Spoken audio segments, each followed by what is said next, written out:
In more than 150 countries around the globe, UN volunteers are making tremendous efforts to advance the Sustainable Development Goals. Today, Kopernik partners with the United Nations Volunteers Program to give you a unique opportunity to share your inspiring UN volunteer story with the world through 360 video or virtual reality videos. Tell us how you have contributed to achieving the SDGs and making our world a better place.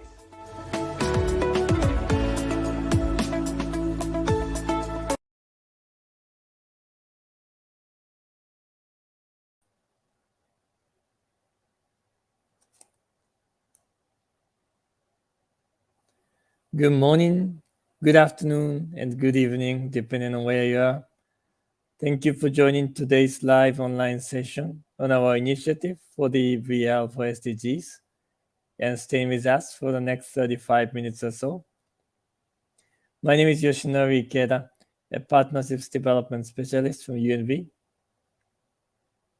Just to give you a quick background, as some of you might know, UNV works under dual mandates to mobilize volunteers for the United Nations system and to advocate for the importance of volunteerism in development worldwide.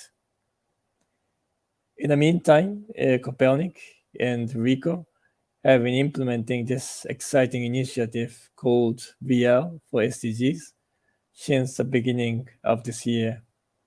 We at UNV joined this global campaign in April to showcase how volunteering contributes to the Sustainable Development Goals, SDGs. We launched a video contest and received 50 videos in July, out of which selected volunteers shot their stories using Theta, Ricoh's 360 camera, and 5 videos taken by 5 volunteers came to the final stage of the competition. As such, today's session is joined by those 5 volunteers, along with Kopernik and Ricoh, to share their experience with the camera and shooting the stories, and we'll also answer some questions shared by the audience. Once again, thank you to the audience for joining the session, and also to Kopernik, Ricoh, and the 5 volunteers, namely Anna, Semail, Namchok, Emanuel, and Win, for leading this initiative and giving us this opportunity. Now I'd like to hand it over to Saras, who represents Kopernik, and will share with you a little more details on the campaign. Over to you, Saras. Thank you very much, Yoshi. Good morning, good afternoon, and good evening, all. It is a great pleasure to be here today to be moderating a session about the virtual reality/360 video competition for UN volunteers. Hi, my name is Saras, and I am from Kopernik, an R&D lab based in Indonesia with a focus on finding innovative solutions to social and environmental challenges faced by last-mile communities. We are also a proud partner of this 360 video program with the UN volunteers, providing training and assistance throughout the program, as well as assisting the selected winners in 360 video productions. So, Kopernik has been utilizing the VR technology in a lot of our work since 2017. Our latest initiative is the VR for SDGs website. It is an open platform accessible for all, where any collaborators can create or source VR and 360 videos related to the SDGs. So the videos made by the UN volunteers joining us today will also be available to watch in this platform. So if you haven't, we are also inviting you to experience the 360 videos that the volunteers have produced through this program. Okay, so before we start the discussion today, I'd like to invite Ricoh representative Ino-san to share a few words on the program. For your information, Ricoh has been a wonderful partner and sponsor of the program, providing the Ricoh Theta 360 cameras to all of the participants of this program. So without further ado, over to you, Ino-san. Thank you.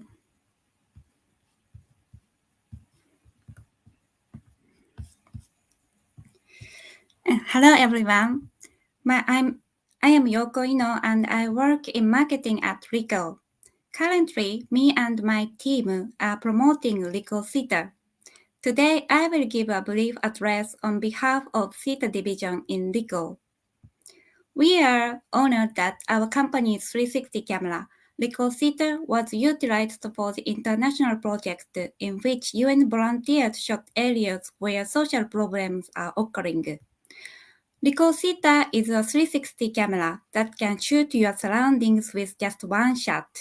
Theta was launched as the first 360 camera for general consumers in the world in 2013. The concept of Theta is to provide people with new and exciting image-taking experiences. Now, I'd like to go into the development of Theta. When I look back to the time period around 2005, which is a little before when Theta was first envisioned, we didn't shoot a lot of photos or videos daily like now, but moments which were planned beforehand, such as anniversary photos, by using compact digital cameras or SLR cameras. However, adoption of smartphones influenced us to change the way we shoot photos or videos on a daily basis and then share them with our family or friends via SNS. Then developers thought camera could capture all the atmosphere at once and convey the photos or videos beyond time and space. They may enhance those moments in people's lives all over the world. By doing so, they wanted to start an image revolution. From such a thought, Ricoh Theater was developed. Therefore, when we had the proposal of this project, which is to shoot scenes to raise awareness of social problems with theater and bring about improvements, we thought that the aim of this project matched to the developers' thought to join an image revolution with theater. In addition, we thought that many people can learn about social problems in the world through a more real experience by watching 360 videos, which were shot by volunteers in each country and shared on the same platform. We hoped more people will take actions for improvement after they recognize social problems. From such expectations, we decided to participate in this project. The model that was used this time is our sixth model named Theta SC2. For the elected volunteers who used it, how did you feel after using it? We appreciate if we can hear your thoughts or comments on the following 2 points in your introduction. The first one is first impression of Theta. Honest impression of Theta, such as good points or points for improvement after you shoot the scenes of social problems. The second one is for what situations do you want to use Theta in the future?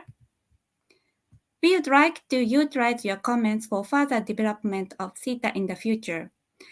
We expect that the 360 videos which volunteers should shot with Theta in this project will catch the attention of a lot of people, and improvement activities for SDGs will be accelerated by that.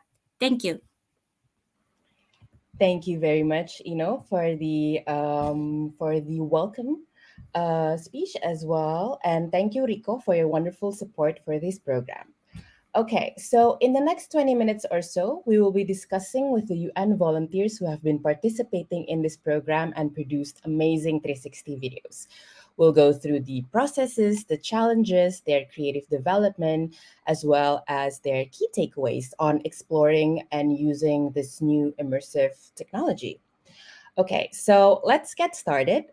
Today, we are joined with 5 UN volunteers who have actively participated in this program. It is very exciting because they are coming from all over the world, from different parts of the world, and also volunteering in different parts of the world. So I'd like to invite each volunteers to introduce themselves briefly. You can share your name, where you're from, and where you are currently stationed, and which role are you responsible in within this UN volunteering program, And of course, you can share briefly about the videos you have produced and yeah, a little experience about using the camera as requested by by Ino-san. Let's start off with Anna. Hi, Anna. Over to you. Hello, everyone. Nice to meet you. My name is Ana Maria Castro, and I am from Colombia. And I have been working as international UNV in UNICEF Ecuador for the last 3 years and a half as multimedia communication assistant. Today, I feel very thankful for the opportunity to participate in this initiative of UNV and Copernic. My role in UNICEF Ecuador is storytelling, and I like to innovate in the way we tell stories about children, adolescents, and young people. Receiving this 360 camera has allowed me to explore and show reality from another perspective. Recording this first story was a good exercise to learn about the technical details and even give me the opportunity to fail and get some lessons. We received training from Copernic and UNB, and that was very useful, but there is no doubt that the best way to learn is in the practice. Recording this video was a challenge because we are used to the traditional camera, but I am really excited to use it again in my next missions on the field. I am also very interested in getting to know how to edit this kind of videos because I know the edition is different. In this first exercise, I wanted to highlight the Jack Tahuerto project, an initiative of Carol, Christina, and Melanie, three Ecuadorian young girls who decided to create an agroecological garden with two purposes: generate jobs for senior citizens in Puembo, a small community close to Quito in Ecuador, and reuse the household organic waste that pollutes the environment to produce compost and organic fertilizers.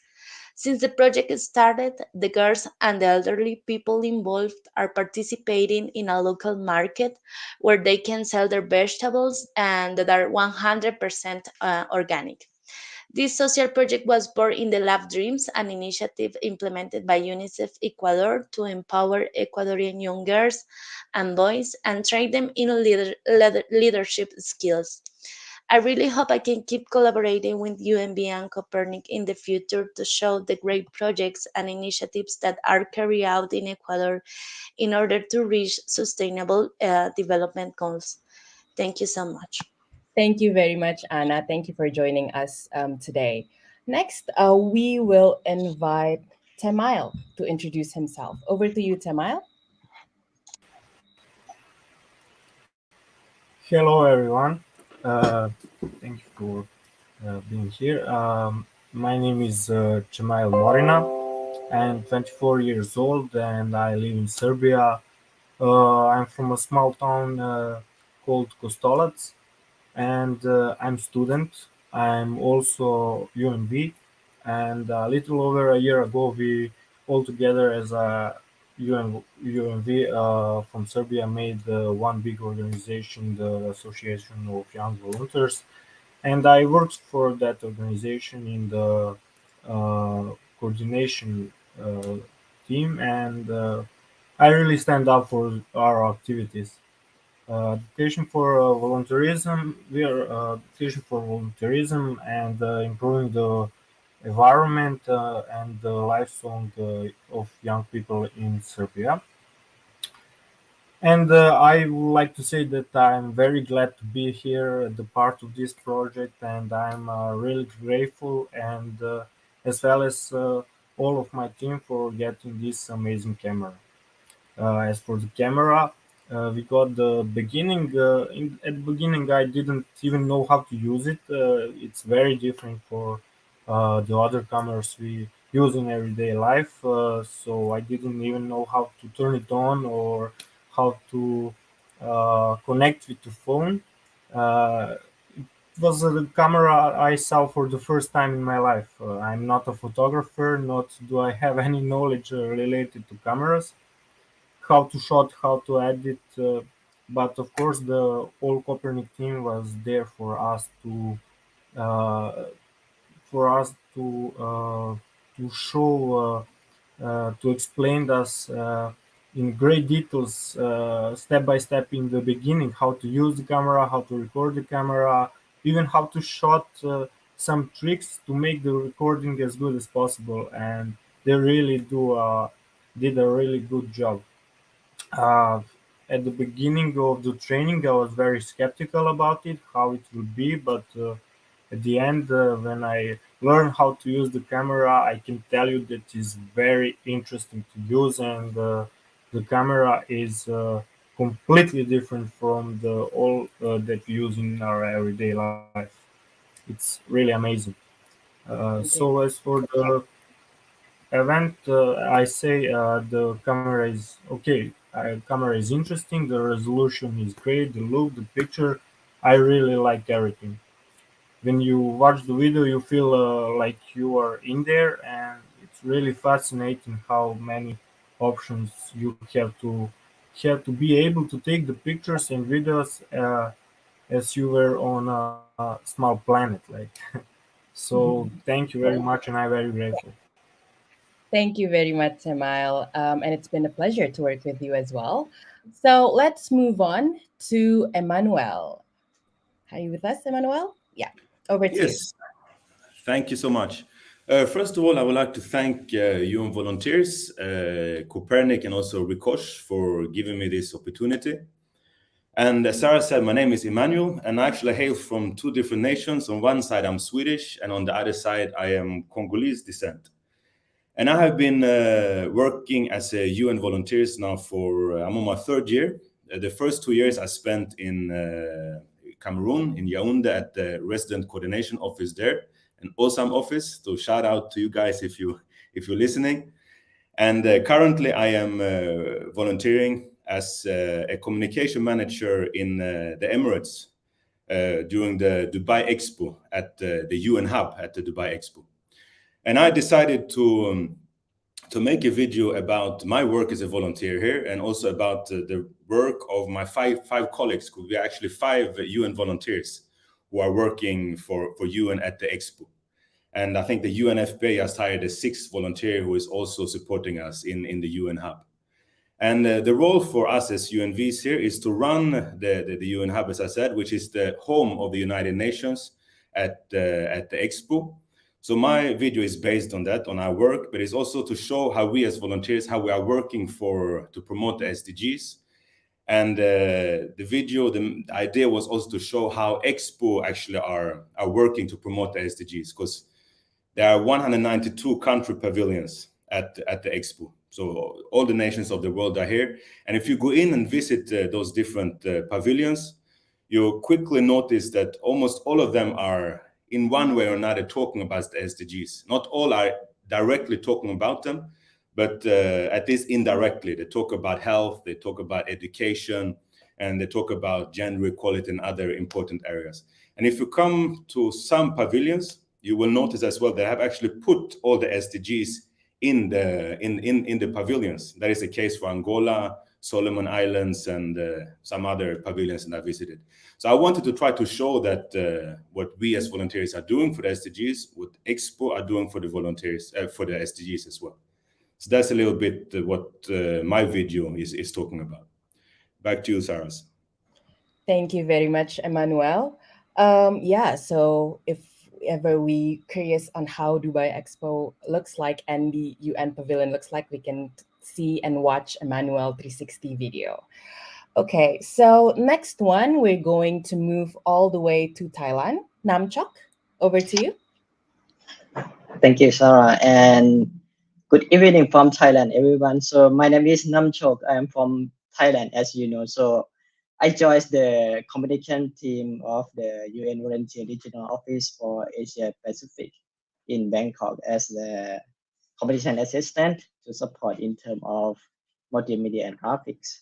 So I joined UN Volunteers since July 2020, and January this year I start to work with UN Volunteer and also with UNDP, with Regional Hub in Bangkok, under the talent program for young professionals with disabilities. So before that, I joined the UNDP in Armenia for data analysis officer.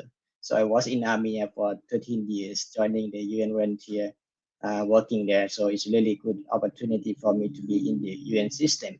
So for the joining the discussion today, I really want to share about my 360 videos. It is about presenting the Thailand infrastructure barrier to persons with disabilities.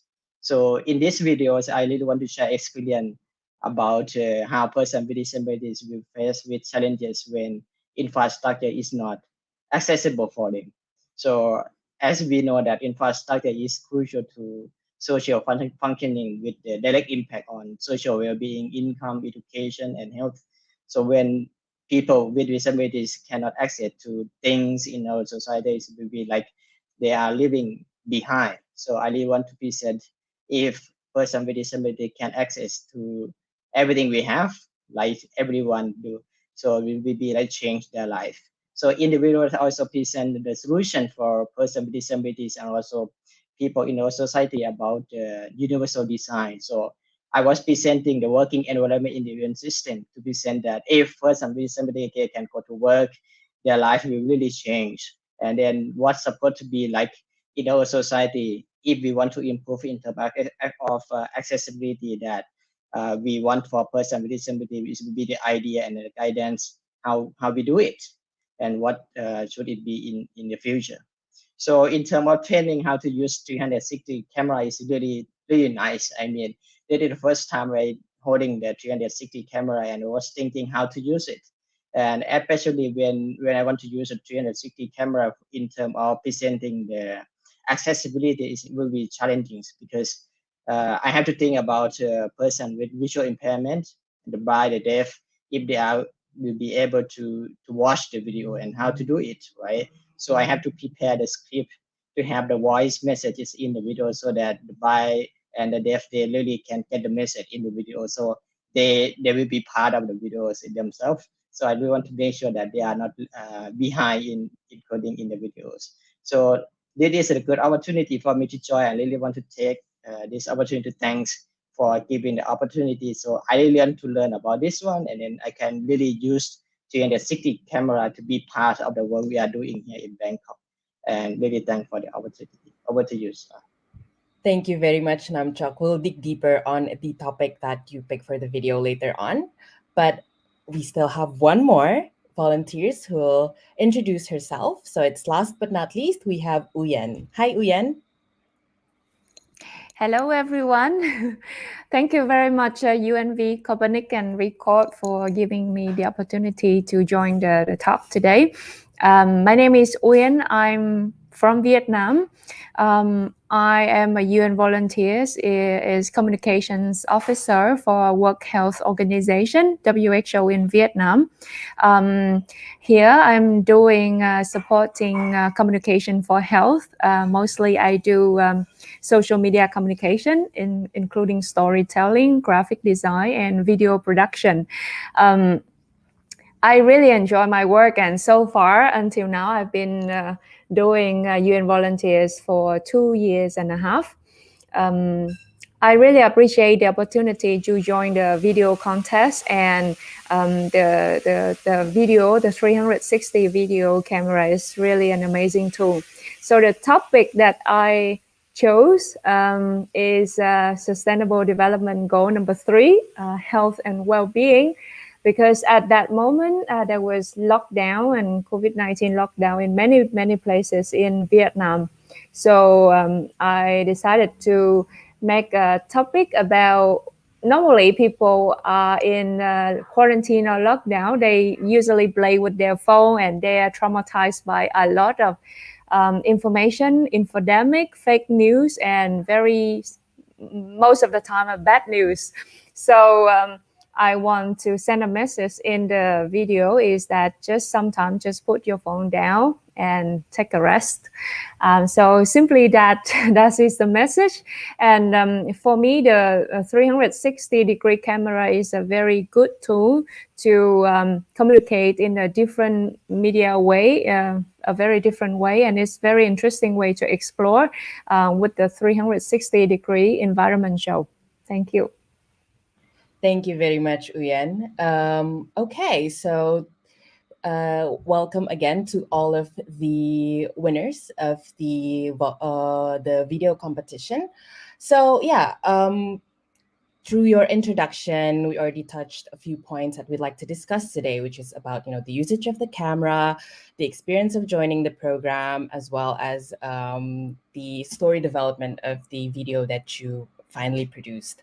So I would like to kind of take it back a little bit and ask you the first question. So why did you join the program in the first place? Why were you interested to join the program in the first place? And out of curiosity, were you familiar with the 360 or VR video format previously? So perhaps Namchok would like to answer this one. Thank you. Yes. So at the beginning, right, I decided to join because I really want to be part of SDGs. So when we talking about SDGs, we talk about leaving the one behind. So I really want to put the topic in terms of person with disabilities working in the UN system and want to be part of promoting the SDGs for inclusion and accessibility.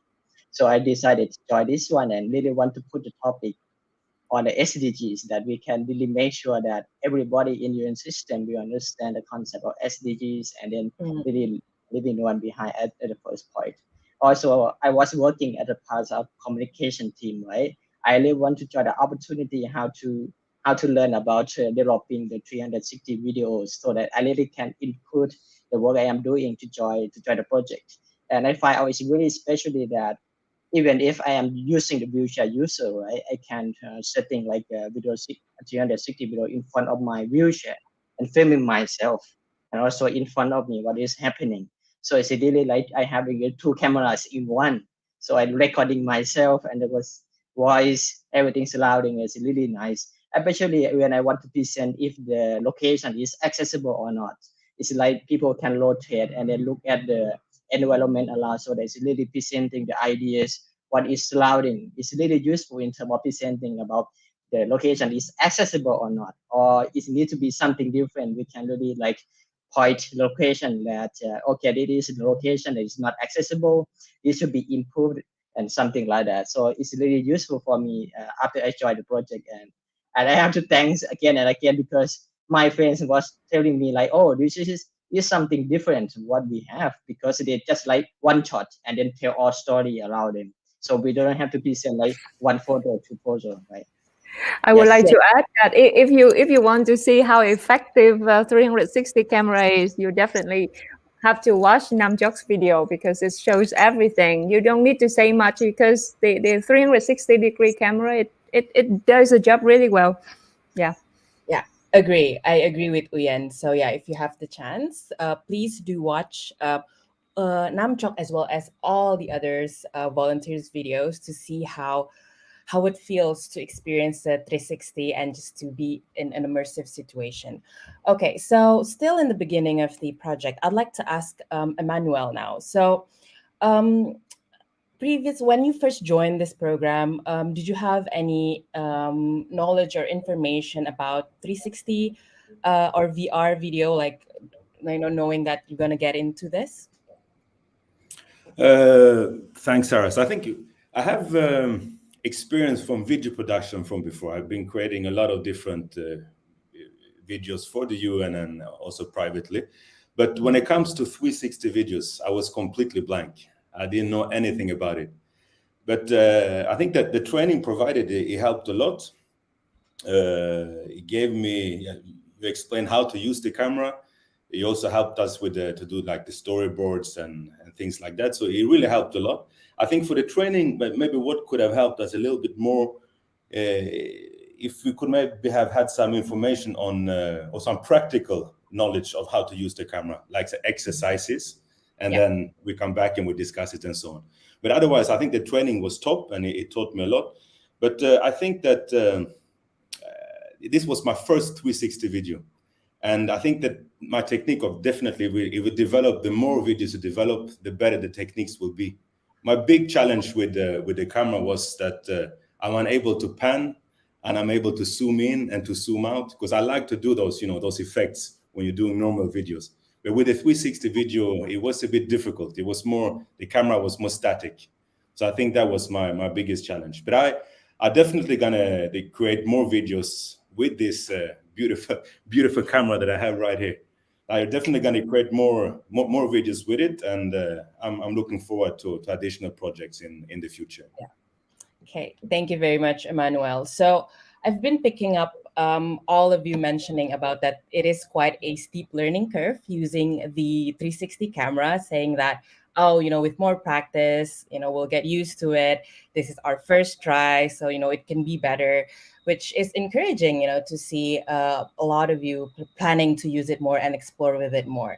Okay, so now I'm going to move slightly into the story development. So I would like to know, how did you come up with the topic that you've chosen, and why did you think it is suitable in 360 or in VR format? So perhaps Anna would like to answer this one. Yes, okay. Well, it was a challenge to identify the story because with the lockdowns, and some of the missions and the trips on the field were canceled. But as I told before, Jack Huerto is a project that comes from the Dream Lab, that is a UNICEF initiative, and it was in the rural area, but it was still close from Quito, where I live. And it was a great story because these are three young girls that are working to reach the SDGs here in Ecuador. So I chose it because I had to record in the rural area, and I think for this kind of cameras, it's better to record in open spaces. So this story gave me the possibility to record in an open space, and also I wanted to show some of the Ecuador's landscapes and the beauty of the culture and the nature. So that's why I picked this story. Um, yeah, one of my learned lessons is that I have to record only in one spot each shot and not moving around, because Yeah. I thought this was like a regular camera that you are going around filming. So I think that's my principal learned lesson. Yeah, thank you, Yeah. Anna. So, in your answer, you mentioned about challenges in finding stories because of the restrictions of travel. So, in this sense, I would like just to quickly go to Uyen, which, if you watch your Uyen's video, it's actually done in her own room. So, yeah, maybe you can share about your video a little bit more, Uyen. It's also struggling to find a topic in the situation of limitation of movement, actually. So my storyboard are basically more about the script, the message. At the beginning, I wanted to do it 20 seconds. Actually, this is my first 260 camera. And video as well. So it's very clumsy.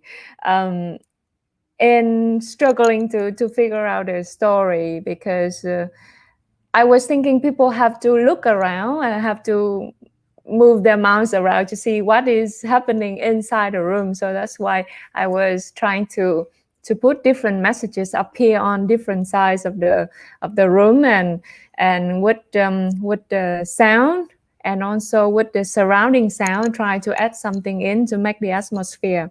So at the beginning, I thought it's going to be a very dark environment with effects and something negative. But it turned out in a very different way, because the light is challenging to do the light. So I think that the next video will be better with more experience. But the script is the key. So I'm happy with the script and the editing techniques from the team support. I really appreciate that So one thing I want to add that I, before doing the video, I was very very ambitious, because I saw on YouTube an amazing 360 videos, and I say, oh, well, we can do something like that. But yeah, step by step, people. So, but one thing I would like to try very soon. When I'm traveling in the future, is that to combine the 360 shot into the 2D shot, into the normal shot. So it is amazing, so that you can see the very wide view and very adventurous scene shot by a 360-degree camera and combine it into a normal video. So it's gonna be fantastic, and I will try it out. Nice. We look forward to see the next project with your 360 videos. Okay. Still in the story development, I would like to ask Semail, what message do you wish to convey in your video? How was the shooting experience for you? Because yeah, it was pretty exciting if you see it in your video. Um, yes, for the topics, it was very hard to agree on what we will shoot because the epidemic of the coronavirus, and as we agreed to do our some activities, we all agreed to do to shot one video in elementary school in Belgrade to do workshop with the children. Our topic is Together Without Borders in Art, Game, and Sport. So we wanted to uh, uh, we were wanted to uh, give children their childhood they deserve. If you understand me, they to forget this about this whole situation with epidemics, and to bring them the smile on their faces through these workshops, and it was really great. The camera is very different from others, and children, they when they see it, they really like it, and it was really fun, and it was a very interesting experience. And as I said, the camera is very different and interesting, and once you learn how to use it, it is really it gives you many ideas what you can do with it. So as for the topics and the video we shot, uh, I like that the end of the day, uh, the children were very happy for that workshop we all were in. So it was great experience, and I'm very happy for. Wonderful. Wonderful. Thanks for sharing your experience with us, that you are also having fun while shooting the 360 videos. Okay, so I have one more question to everyone before I send the session back to Yoshi. So, with the 360 video format or the VR format, you are using a new and different way, like a new media to communicate your work. And it's a little bit different than photos, it's different than videos. So, what are your thoughts about this? Do you think this could be an effective way of communicating your work or communicating the message that perhaps you want to convey to the audience out there? Yeah, so whoever would like to start answering this question? Perhaps, okay, Anna. Yes, just short answer. Yes, I think the interesting part of shooting or recording with this camera is that the audience can take the decision, the to see what they want to see. You can just move your screen and see, and that interaction, I think, is great. And of course you have like a wide perspective of you can think that you are in the place in that moment. I think that's the best of this camera. Wonderful. Anybody else wants to add to that? Perhaps Emanuel, you want to share your thoughts? Yes. Yeah, I'm sure that the 360 camera can be very beneficial during communication, but I also think maybe it depends on the context and the settings. Personally, maybe if you do something on environment, I think it would be a very good thing. If you go, for example, you're filming, you have a lot of plastic bottles around you, maybe you go to the sea, you have a lot of plastic pollution there, or rainforests or whatever, where there's a bit that been taken down. So I think in those settings, the 360 camera can be very beneficial. And actually, that question made me think of, I went to the country pavilion of Kiribati the other day, and they told me that the highest point in Kiribati is 2 meters.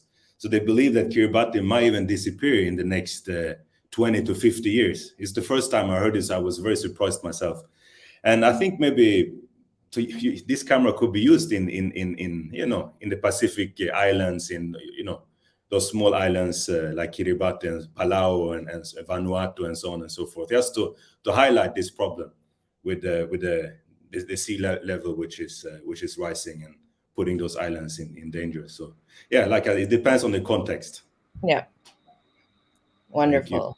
That's a very good point. Yeah, that it's very visual, it's very immersive. So something more visual usually going to be more impactful. Yeah, thanks for sharing that, Emmanuel. Okay, next, perhaps Semail would like to quickly share your thoughts on this final question.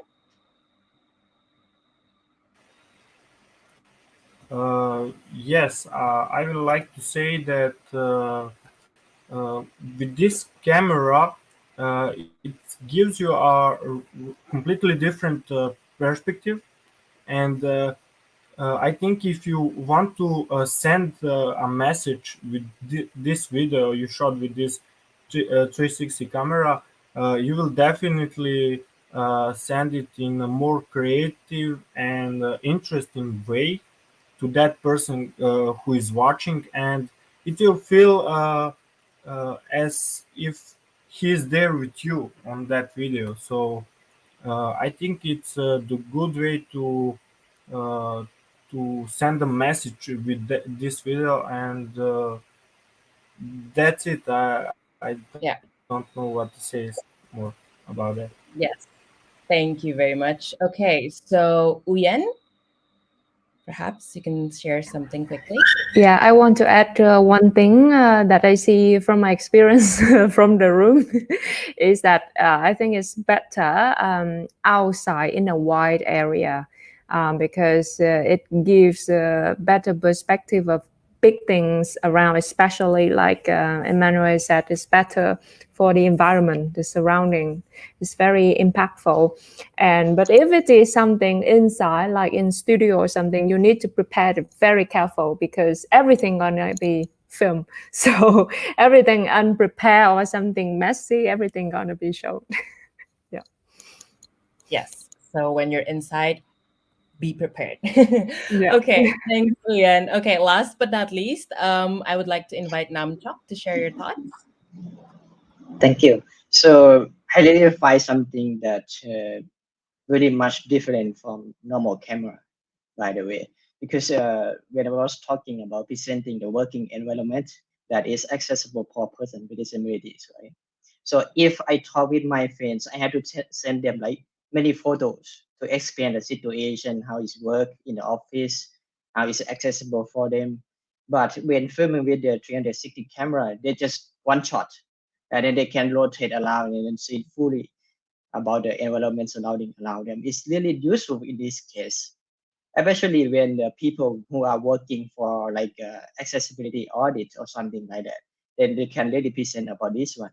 And was thinking in the future, maybe there will be some kind of platform that we can share the destination about accessible destination for person with disabilities, so that we can really see the environment around us. So to make sure that it is fully wheelchair accessible, right? Fully wheelchair accessible for the just like everyone, so that we can really make sure that the use of 360 camera is not just allowing environment, but it's the benefit of using it. So I really think the work is really changed with the way I look at it, and also like just like normal camera, I also can like able to form like interview someone and then get like a 2 shots of it. So it's like 2 camera in one. Also sometimes 4 camera in one. So it's like from the left, right, front, and back. So it's really one time they get all the location. So it's really benefit from this one and really improve the work that I'm working. And will be more project to come. And I really looking forward. Thank you very much, Namchok, for the closing remarks.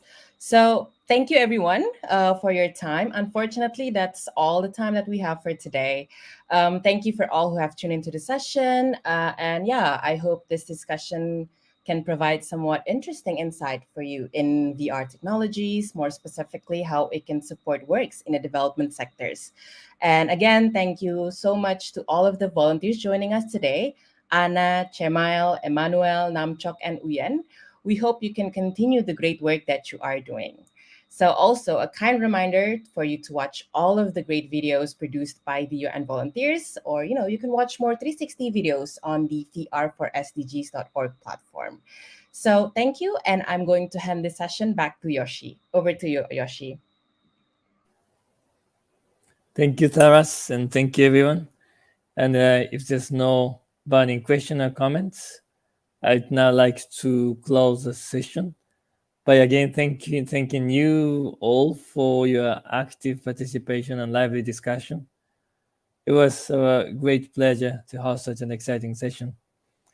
At the same time, this is the end of the first phase of our partnership with Ricoh and Kopernik, but it's also the beginning of a long journey, both in terms of collaboration and also to further promote the value of volunteerism and the importance of working towards the achievement of SDGs with and across those who are interested, who might be interested, or even who might have never paid attention to those topics. We are looking forward to the next opportunity to announcing new initiatives and also to engage you in our future events. Thank you again and hope to see you soon again in the future. Thank you. Thank you, everyone. Have a good day. You too. Thank you. Bye. In more than 150 countries around the globe, UN volunteers are making tremendous efforts to advance the Sustainable Development Goals. Today, Kopernik partners with the United Nations Volunteers Program to give you a unique opportunity to share your inspiring UN volunteer story with the world through 360 video or virtual reality videos. Tell us how you have contributed to achieving the SDGs and making our world a better place.